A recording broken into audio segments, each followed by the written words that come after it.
Hey guys, got a quick unboxing I'm going to do today. Finally got a tackle warehouse order in after a while. Mostly standbys in there, but I have a few new baits that I'll want to try out, so I'll show those to you guys. I'll be doing some individual lure reviews on those too. As far as fishing videos goes, I know there hasn't been many lately, and honestly the reason why is because I have not caught any fish. Down here in Texas where I am, kind of central Texas, it's been rough. It's been real hard. The last 4 times I went out, I think I've zeroed each time. With the water rising down here, if you paid any attention to the weather, you know we've got a ton of rain, which has been a godsend because our lakes have been so low. But at the same time, once that water clears up and you finally figure out a pattern, some more rain rolls in, and yeah, you have to figure out the lake all over again. So there's lots of flooded vegetation right now. I mean, and not to mention it's summer. It's 100-degree weather outside. The water is 85, 86 degrees, gets on up into 87, 88, you know, by 1 o'clock. It's been tough. I won't make any excuses. I haven't caught them.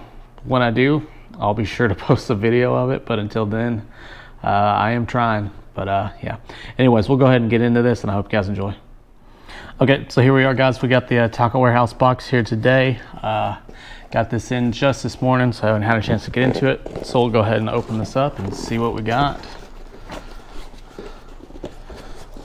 First off here, we have our little packing slip. It was a bigger order, just because I hadn't gotten anything in a while. So start off, I mean, it's summer.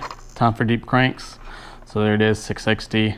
Generally have a lot of luck on it. This year not so much because I haven't had any to throw, so I ordered a few of these guys. This one is in a sexy shad here. I don't think I need to pull that out. Everybody knows what a 660 looks like. Have another one here. This is I think citrus shad or citrus chartreuse. Yeah, citrus shad. Just has the green on the top there. Here is another one. This one's a little bit different, real bright, really muddy water right now with the green on top. There, what color is this? Greenback chartreuse. So you have a chartreuse bottom with an orange stripe on it. You can't, I'll pull this one out just because this isn't a regular color people see a whole lot. So you have your green on the top there. Comes to the chartreuse on the side and bottom, and then the orange line down the very bottom there. Kind of neat color. Hoping it'll catch some fish. And I have one more here, which is blackback chartreuse. This is probably the most productive color for me on the main lake that I fish. Okay. I ordered some line. Ordered copolymer. Lately I've hated fishing with fluorocarbon. It's just, I don't like it. It frays too much, and I just don't like it. So I decided to start fishing with copolymer. This is P-line. Big fan of the P-line line, I guess. This is 10-pound, and then I also ordered a spool in 12-pound. Again, this is copolymer fishing line, because like I said, I'm tired of dealing with fluorocarbon. Everybody thinks it's the greatest thing since sliced bread. I'm not a huge fan. I almost prefer mono to it. It's just not for me. But I can catch fish on any line, and so can you. But this is the 10-pound test comes in 900 yards. 12-pound test comes in 750 yards. Not to mention much cheaper than your fluorocarbons.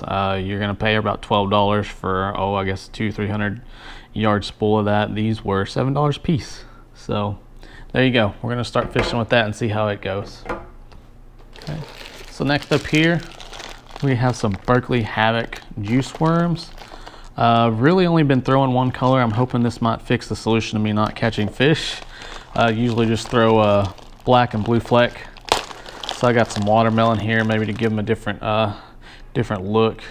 Most of the Powerbaits and your general 7-inch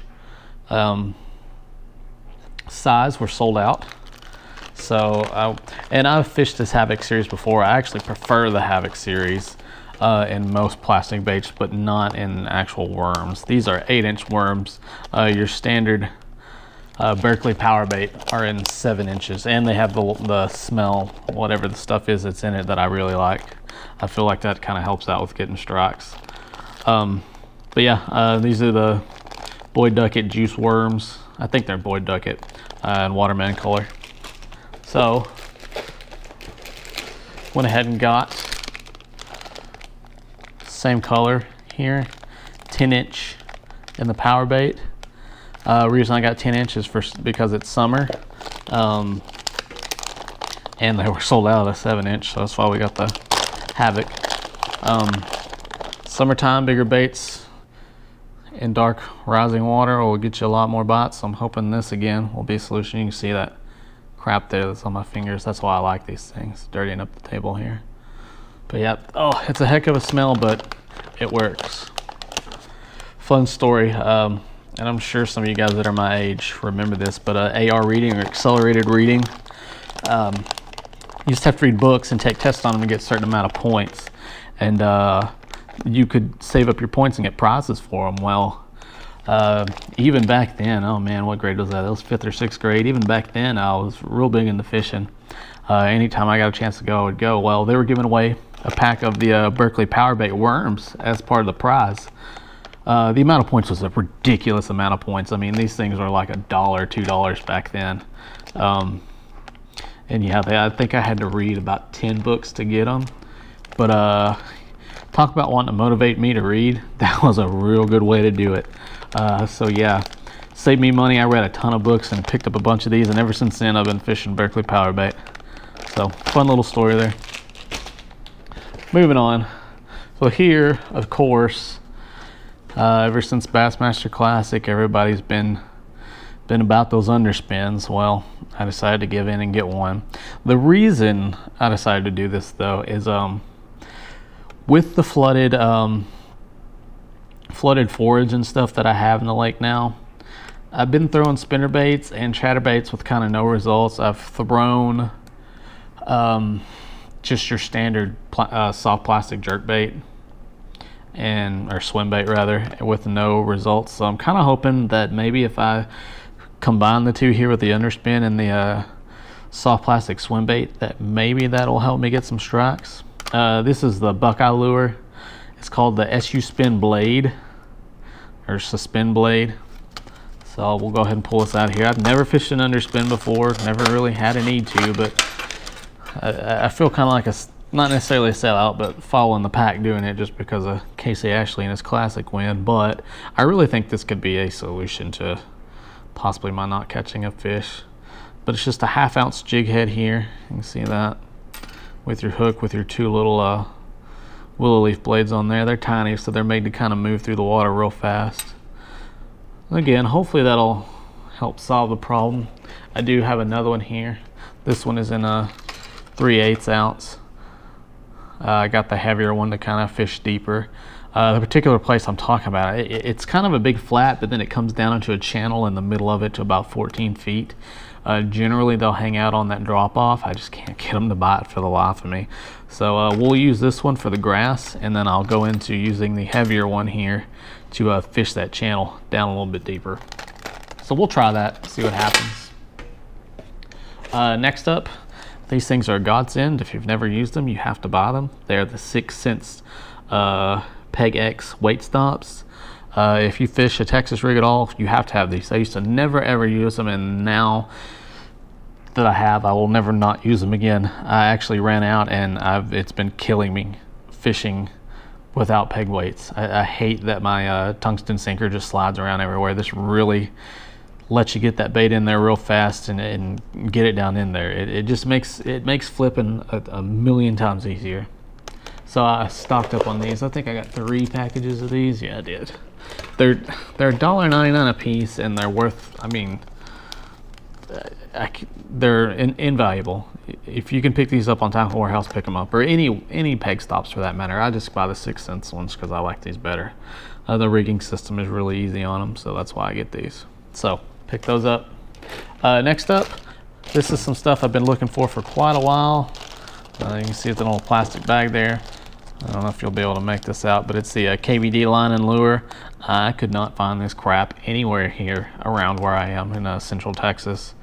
Academy didn't have it. The closest place I could find that had it was Bass Pro, but that's a good 2-hour drive away from me, so I wasn't about to do that to buy some $7 line lure. But this stuff works really well. Been trying to get it. I was really hoping it would fix my fluorocarbon problem, but I went ahead and fixed that myself with getting the new line. So yeah, KVD Line Lure. Basically, you just spray this on your line. It helps with memory and helps with casting, etc., etc. So there's that. Okay. Oh, it looks like I picked up one more of these underspins, a chartreuse one. I don't remember doing that, but okay. It's another 3/8 ounce, so we'll try that. Of course, we have our Tackle Warehouse sticker sitting here in the middle. Make an order of $50 more, you can get a free sticker. I don't ever make orders under $50 anymore. It's not worth your time because you get the free shipping on $50 or more. So it kind of gives you an extra lure or two there if you just go ahead and get $50. So here's something I'm really excited about, and I've actually ordered these before, but these are the Project Z Chatterbaits. I will tell you right now, since I bought the last ones and fished these are hands down my favorite chatterbaits that there are, the Project Z. These are quality. They are a lot more expensive, but they are worth it. Unfortunately, I lost my other two to, I believe, a tree, and oh, I don't remember what the other one was, but yeah, we'll go ahead and pull this one out just to kind of show you again. And I've had them on my video before, but we'll pull it out and show you here real fast. So again, they're just so much better than the other ones. So much better. You have the better line tie here, which I don't know if you'll be able to make that out. So you have the better line tie there with better blade, of course, better jig head, has more detail. You have your hook on here, which is a much better hook with your bait holders. You can see there that'll keep your trailer on there. I always run a trailer on a chatterbait. And then much better skirt. I can't say enough good things about these. And again, they're $8. They're a lot more expensive than the other ones, but they're worth it. So if you're looking for one to pick up, the Z-Man Project Z Chatterbaits are the ones to go with. So we got one here, and I think Sexy Chartreuse or something like that. And the next one, I got another one here, and this one's just in a kind of a. The one thing I have noticed is I have caught some fish going down and fishing on the pier. I've been catching lots and lots of bluegill, so there are lots of bluegill out. So I'm going to try that as well. I kind of picked up a bluegill pattern here and see if that helps us out catching some fish. That's the other one. So next up, and this is the new one. This one I'll be doing an individual lure overview and review on that I'm really excited about. The River to See Ruckus. One of my favorite lipless baits were the River to See Tungsten Vibe, and unfortunately they did discontinue those, but these River to See Ruckus took their place. Still using the tungsten system in there. We'll go to the back here. This one is color is TS Minnow. You're not going to be able to make out all the stuff on the back there, but it's super loud. The features are super loud, tungsten ball inside, wiggle and waggle on the fall, which I've showed that in one of my videos before, but we'll go ahead and pull one of these out and show you. Again, really excited to get these out there. I know it's really not the season for them, but I think you can pretty much catch fish on lipless crankbaits year round. So the one thing that I really did love about the tungsten vibes was the way these things fell. They always fell with a little rattle, and when you're fishing a jerkbait, or not a jerkbait, but a lipless crankbait, the way I fish it is, especially when I'm fishing over grass, I'll pull it and then jerk it real fast and then let it stop. And then usually that's when you get your strikes, or when you let it stop. But the thing that would help get those strikes with these were when you stopped it, just because you didn't get a strike that time doesn't mean you weren't going to a little bit after. So I would always let it sit just a little bit longer when I was fishing one of these, and it would make that flutter motion, and then I would pull it back again after that to make sure I wasn't going to get a strike on that flutter motion. And I'll tell you 100% that did help get strikes, was that flutter motion. Really, really, really neat feature. And it says this has the same feature, so I'm really hoping that that is the case. I know the red eye shad say that they do that, but they do to an extent, but not the way the Tungsten Vibe did. You can see there the weights inside, the tungsten weights with the transfer system there. See the ball forward, back, makes for awesome casting. Again, TS Minnow, so it's a clear pattern, kind of a greenish color on the top there. Has an indentation in the head, which I assume helps with that flutter. Not an engineer, so I couldn't tell you honestly. But yeah, again, River to Sea Tungsten, or sorry, that was the old one. The River to See Ruckus. Super excited about this one. I did order 2 of these. Of course, again, this was TS Minnow, and then I ordered one in your kind of standard sexy shad pattern. This one, what is this called? This is a I Know It, which I think Ish Monroe was the one who named these colors, but this is basically your sexy shad color. So again, I'll be doing an individual lure review on this one since it's a newer lure. Okay, and then lastly, swore I ordered 2 of these. I guess I didn't. It's okay. We have the new Zoom Z3 Swamp Crawler. So if you don't know, these are kind of making a mess. If you've ever fished robo worms, this is basically the same thing as a robo worm. This is Zoom's version of a robo worm, and robo worm are not happy about them copying their bait. Right? I mean, they're almost the exact same colors. I think they even named them the same colors. Which, I mean, if you don't copyright your stuff, then anybody can use it. That being said, sexy shad, everybody has a sexy shad color, and nobody really throws a fit about that. But I mean, I guess if you know your products better, there's really nothing to worry about. I guess they say that's the best form of flattery, is copying somebody. But we'll go ahead and pull one of these out and show you. These are made for like your drop shotting and stuff. However, I use them usually for shaky heads and whatnot. So these are supposed, I don't remember if they said these were hand poured or not. I know that robo worms are no longer hand poured, they are machine poured now. But yeah, you see there's 3 different colors in there, like they're hand poured. I'm sure they're poured by machines. This is called bold bluegill. How they got bold bluegill out of this, I'll never know. But yeah, it's kind of like your standard worm. You see you have your little worm, whatever that, I think it's an egg sac or something on your worm, and then on the bottom they are flat, completely flat. And these things get a lot of action to them when you have them in the water. Very soft bait here. These actually feel a ton better than robo worms. I don't know if you've ever used robo worms, but because of the type of plastic and that they were hand poured or whatever they do, they tear up very, very, very easy. With these, this feels like I'm not gonna have that problem. Very stretchy. Yeah, we'll see if the action's the same, but I kind of like these a lot better, just from the feel and kind of initial bit of it. Of course, again, I'll do an individual review after I've used some of these, and go from there. But yeah, anyways, again, these are called the Z3 Swamp Crawlers. Yeah, and that's it for that one. Thanks for watching, guys. Once again, as soon as I start catching some fish, I'll start showing some videos. Until then, just kind of hang tight with me. Fall will be here soon enough, and hopefully this lake will get itself all figured out. Anyways, thanks for watching, guys. If you would like, comment, and subscribe, go check out the Hooked Up Network, and appreciate it.